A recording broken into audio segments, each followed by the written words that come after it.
নূরে ওসমান হাদির তদন্ত কার্য পুরোদমে চলতেছে। আপনারা প্লিজ ধৈর্য ধারণ করুন।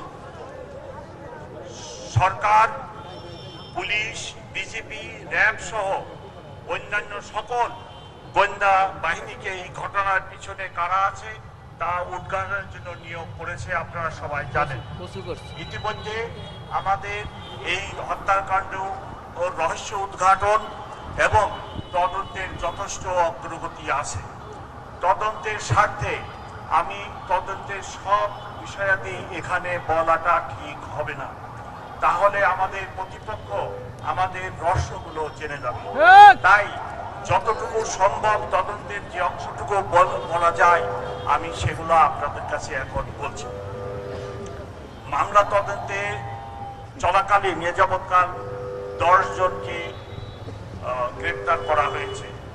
তার মধ্যে উল্লেখযোগ্য আছে হুমায়ুন কবির ফয়সালের বাবা, হাসি বেগম ফয়সালের মা, সামিয়া ফয়সালের স্ত্রী, শিপু ফয়সালের স্ত্রীর বড় ভাই, মারিয়া ফয়সালের গার্লফ্রেন্ড, নুরুজ্জামান ফয়সালের পলায়নে প্রাইভেট কার সরবরাহকারী ও অন্যতম সহযোগী কবির মোটরসাইকেলের সম্ভাব্য সরবরাহকারী।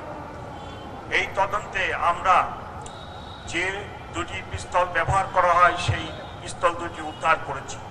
সেই পিস্তল দুটি এখন পরীক্ষার জন্য সিআইডিতে সায়েন্টিফিক পরীক্ষার জন্য আছে, সেটা তদন্তের স্বার্থে আমাদের প্রয়োজন। যে মোটরসাইকেলটি ব্যবহার করা হয়েছে সেই সাইকেলটি ডিবি পুলিশ উদ্ধার করেছে।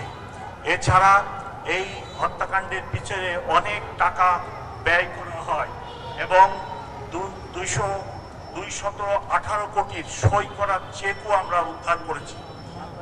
এটি একটি রহস্যজনক হত্যাকাণ্ড এবং এর পিছনে অনেকের জড়িত থাকার কথা। আমরা 10 জনকে অ্যারেস্ট করেছি এবং আমি এখানে বলতে পারতেছি না, তবে এর পিছনে কারা আছে সেগুলো উদ্ঘাটনের জন্য আমরা জোর প্রচেষ্টা চালাচ্ছি এবং অনেক ক্ষেত্রে আমাদের যথেষ্ট অগ্রগতি আছে। আমরা আশা করতেছি আগামী 10 দিনের মধ্যে অর্থাৎ জানুয়ারি মাসের 7 তারিখের মধ্যে এই মামলার চার্জশিট দিব।